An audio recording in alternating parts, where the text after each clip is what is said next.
When the MarkSetBot arrives, your motor and your MarkSetBot will not be attached to each other.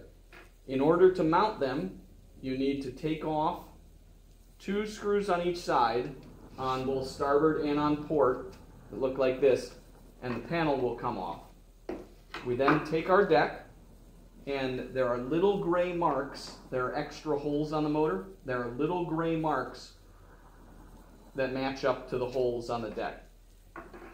With the deck group comes 4 screws, 4 washers that go on the bottom of the deck, the underside, and 4 rubber washers that go between the deck and the motor, and then 4 lock nuts. The bolts have a special lubricant on them so that they don't seize up when you're putting them on. So, step 1 is to take off this side panel, which has little screws like this on both sides, and line up the deck. The deck has holes that tell you what the front is. So on the deck, this is the front. That is an area that fits on the frame. Yours will have a ProNav electronic device here, and those 4 screws we're going to use, 4 holes are those holes there. And so you set the motor on top there, lining up the silver dots, and you need to put these underneath before you do that. So you set those on like that, and then we're setting the motor on top of it, line the holes up, and then you're taking the screws, putting the washer on them, sliding them through, and the motor's on top of this, and then we're taking the bolts and tightening them down. The wrench you need and the screwdriver you need will be in your gear bag. So that is how the deck gets mounted together.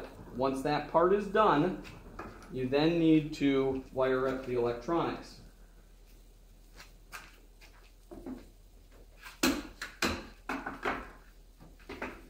On this deck,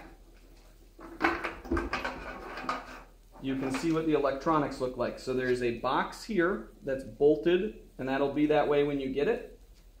And what you're going to have is a long black cable that you need to run through the spiral cable of the Minn Kota. So you're going to unwrap that. It will be wrapped around your black deck, and you feed it up through and all the way up to the top.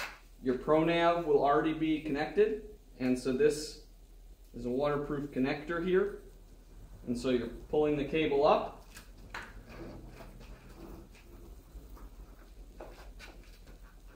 Pulling the cable up, and you clip it in like that. Screw it in place till it's tight.